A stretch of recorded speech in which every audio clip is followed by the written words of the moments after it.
નમસ્તે મિત્રો, રોની રેસીપી બ્લોગમાં સ્વાગત છે તમારું.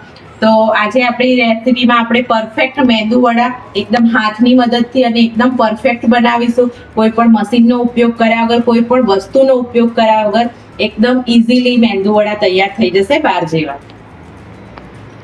તો આપણે જોઈ શકીએ છીએ એકદમ ક્રિસ્પી અને સરસ એવા મેંદુ વડા તૈયાર કર્યા છે. તો આવો તમને રેસીપી હું બનાવતા શીખવાડું કે કેવી રીતે મેંદુ વડા આપણે બનાવીશું. તો રેસીપી સ્ટાર્ટ કરીએ. અહીંયા આપણે મેંદુ વડા બનાવવા માટે લઈ લીધું છે, અડદની દાળ લીધી છે, જેને મેં 4 થી 5 કલાક પહેલાં પલાળીને રાખી હતી અને 4 થી 5 કલાક રાખીને એટલે એકદમ સોફ્ટ થઈ ગઈ છે. તો હવે આપણે મિક્સરમાં ક્રશ કરી લઈશું. તો આને આપણે મિક્સરમાં ક્રશ કરીશું ને તો પછી પાણી જેટલું બને ને એટલું ઓછું રેડીશું. પાણીનો ઉપયોગ વધારે નથી કરવાનો, કારણ કે મેંદુ વડા બનાવવા માટે આપણે જેટલું અંદર પાણી ના હોય અને દળાઈ જાય એ રીતે આપણે દાળને ક્રશ કરવાની છે. તો અહીંયા આપણે મસ્ત એ રીતે આ જો ખીરાને આપણે એકદમ ક્રશ કરી લીધું છે. જેટલી જરૂર પડે એટલું પાણી આપણે એડ કરતા જઈશું અંદર અને મિક્સરમાં ક્રશ કરતા જઈશું. તો મેં અહીંયા લીધી છે એક મોટી ચમચી ભરીને હિંગ લીધી છે.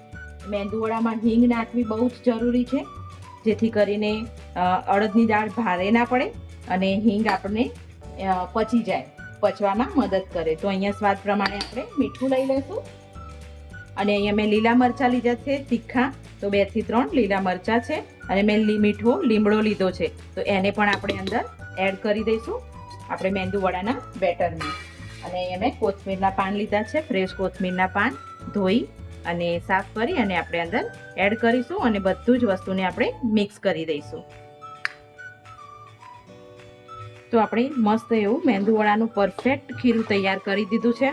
તો એકદમ ઘટ પણ છે અને સરસ એવું આપણું મેંદુ વડાનું ખીરું તૈયાર થઈ ગયું છે. તો એક સાઈડમાં આપણે અહીંયા તેલ મૂકી દીધું છે ગરમ કરવા અને તેલ આપણું ઓલમોસ્ટ એકદમ ગરમ થઈ ગયું છે. તો હવે આપણે મેંદુ વડા પાડવાની તૈયારી કરીશું. તો અહીંયા આપણે પરફેક્ટ મેંદુ વડા પાડવા માટે આ રીતે એક બાઉલમાં, વાડકામાં કે ગમે તે વાસણમાં આ રીતે પાણી લઈ લેવાનું રહેશે જોડે, અને આપણે એક હાથ આ રીતે પાણીવાળો કરવાનો રહેશે. તો આપણે એક જ હાથથી આજે મેંદુ વડા પાડવાના છે, 2 હાથનો ઉપયોગ નહીં કરીએ. બસ આ રીતે અને આ રીતે વચ્ચે અંગૂઠાની મદદથી હોલો કરીશું આ રીતે. તો આપણે તેલની અંદર નાખીશું. તો આ રીતે એક લઈ લઈશું બેટરને અને આ રીતે વચ્ચે હોલો કરી અને ધીમે રહીને સ્પ્રેડ કરી દઈશું. એકદમ ઇઝી પ્રોસેસ છે અને સરસ એવી ધીમે રહીને કરવાની રહેશે આ વસ્તુને. અને પાણીવાળો હાથ તો દરેક વખતે આપણે કરવાનો જ રહેશે.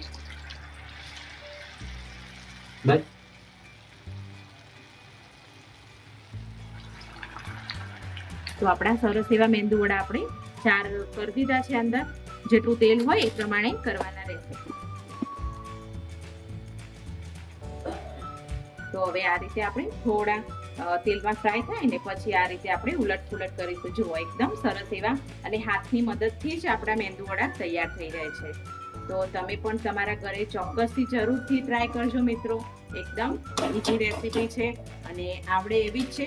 અને હા, આપણે બહુ જ ગરમ તેલમાં નહીં કરીએ, ગેસ ધીમો કરી દઈશું, નહીં તો કડવાશ પકડી લેશે મેંદુ વડા. એટલે આપણે થોડા ફાસ્ટ ગેસે કરી અને પછી ગેસને ધીમો કરી દેવાનું રહેશે.